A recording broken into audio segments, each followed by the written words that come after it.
Halo teman-teman ATLM Indonesia, di mana saja berada. Kali ini kita membahas mengenai analisis spesies. Masih terkait dengan ilmu ATLM, tapi ini arahnya ke arah kesehatan anak, yaitu mengenal berbagai rupa dan warna feses pada bayi ASI. Ini juga salah satu request dari YouTuber minta direview tentang feses pada bayi. Oke, mari kita mulai materinya sebagai berikut. Nah, kita bahas pertama yaitu mekonium. Mekonium ya. Mekonium adalah warna hitam atau warna hijau tua dan lengket. Mekonium adalah BAB. BAB ini singkatan dari buang air besar atau tinja atau feses pertama bayi. Jadi BAB bukan berarti kita membuang air satu ember atau satu drum, ya kan? Buang air besar. Tapi di sini bahasa halus dari tinja atau feses. Kemudian keluar dalam waktu 2 kali 24 jam setelah kelahiran. IMD, ya kan, ini istilah inisiasi menyusui dini. Ini segera menyusui membantu agar mekonium cepat keluar. Nah, ini gambarnya ada mekonium ya. Ini feses yang berwarna hitam gelap. Nah, lengket. Oke, kita pindah ke peralihan. Nah, ini peralihan. Warna kehijau-hijauan atau warna kuning kecoklatan dengan tekstur berbutir atau kasar. Merupakan BAB peralihan dari mekonium ke BAB asik.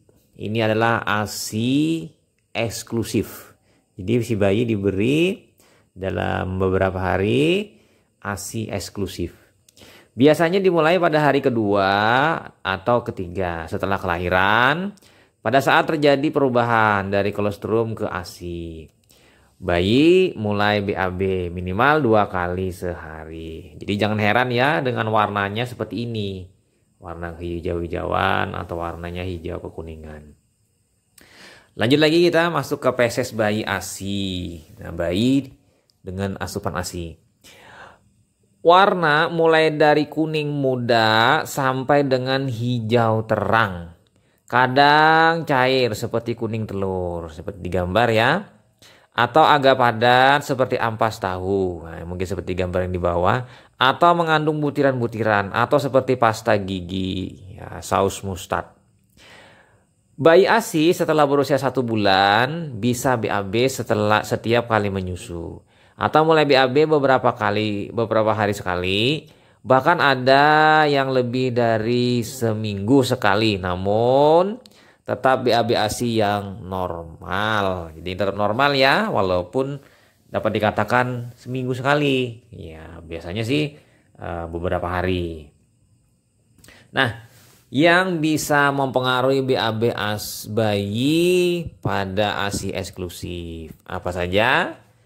Kita lihat. Feses bayi ASI berubah warna dan bentuk. Pertama dipengaruhi oleh pola makan ibu. Jadi pola makan ibu berpengaruh ya. Yang kedua dipengaruhi oleh obat-obatan dan suplemen yang sedang dikonsumsi oleh si ibu. Yang ketiga, bayi sedang menderita sakit. Yang keempat, bayi mengkonsumsi obat-obatan ataupun suplemen tambahan. Ini kan diberikan oleh orang tuanya. Kemudian yang kelima, cara menyusui yang kurang tepat. Kita lanjut teman-teman, perubahan warna dan bentuk feses bayi ASI. Nah, ini kita bisa melihat berdasarkan dari fesesnya yang ada di popok. Nah, diare. Nah, pertama kita bahas diare. BAB sangat sering dan sangat cair, bahkan seperti air, ya. BAB berwarna lebih hijau dari biasanya. Jadi jangan heran ya. Diikuti oleh gejala klinis lainnya. Si bayi tampak lemas, rewel, tidak nafsu makan, dehidrasi, dan lain-lain. Jadi jangan cemas dulu. Seringkali disebabkan oleh virus, bakteri, stres, dan rasa cemas pada bayi. infeksi saluran pencernaan, dan alergi terhadap makanan yang konsumsi oleh ibu. Contohnya makanan laut, si ibu makanan laut, si anak tidak tahan, alergi dia. Kacang-kacangan, telur, susu, dan produk olahannya, dan lain-lain. Jadi berpengaruh ya, pengaruh makanan ibu itu berpengaruh juga pada bayi karena ini terkait dengan ASI yang diberikan oleh si ibu.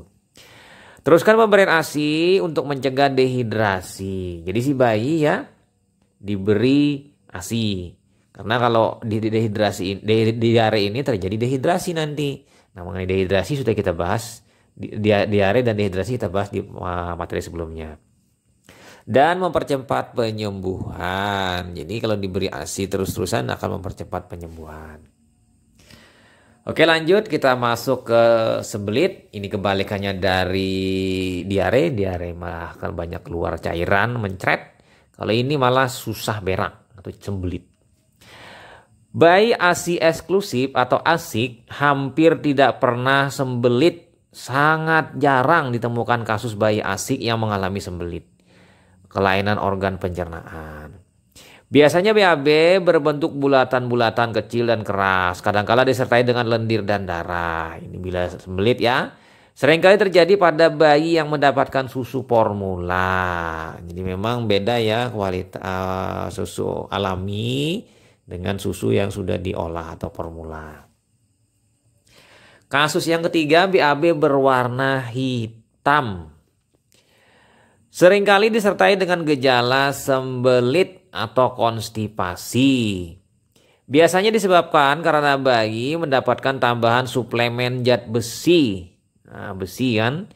Jadi suatu produk itu ditambahkan dengan besi. Jadi besi itu dengan sulfida akan membentuk warna hitam.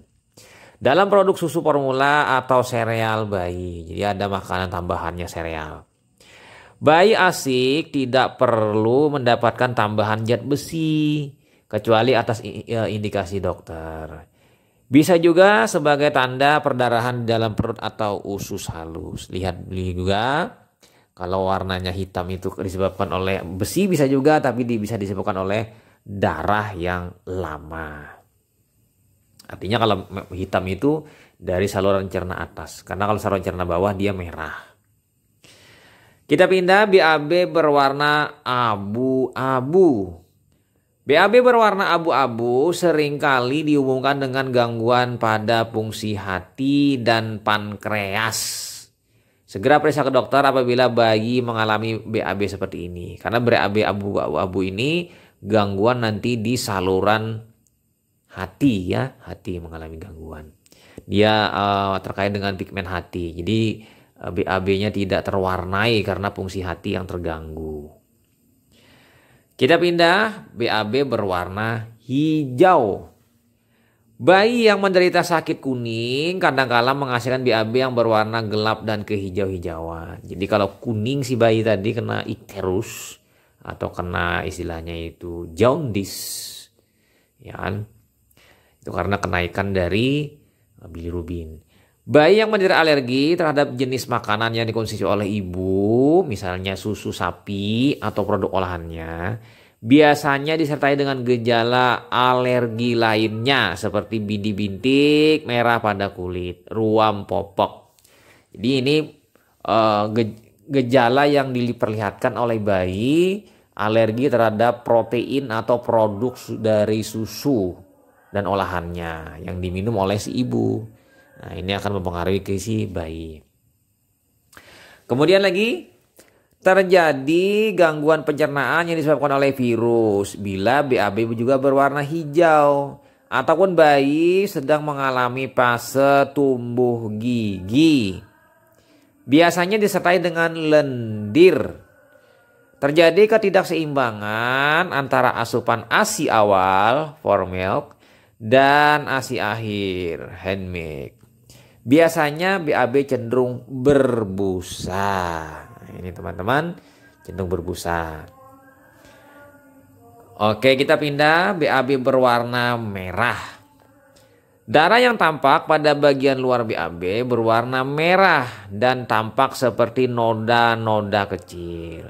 Biasanya berasal dari usus besar dan anus. Karena kalau darah segar itu berwarna merah. Darah segar berwarna merah itu dari saluran cerna bawah, usus besar. Tapi kalau yang tidak segar lagi berarti berasal dari usus halus.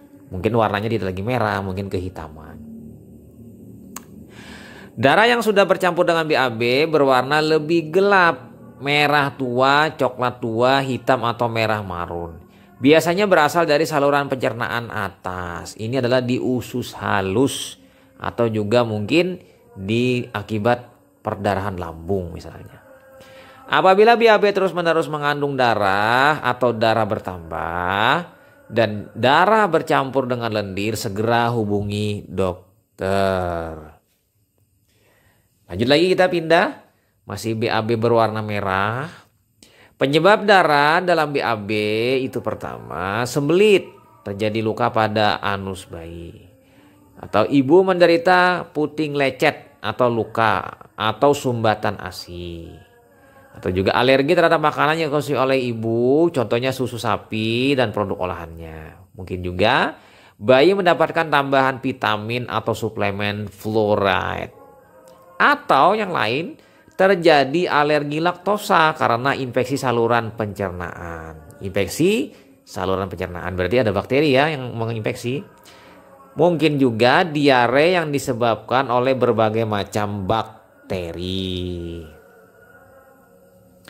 Nah, kita pindah ke BAB tidak setiap hari. Apa saja? Ada sebagian dari bayi asik, bayi asik eksklusif ya, yang tidak BAB setiap hari. Setelah berusia 1 bulan. Bahkan ada yang BAB setelah 10 hari. Panjang ya, 10 hari ini.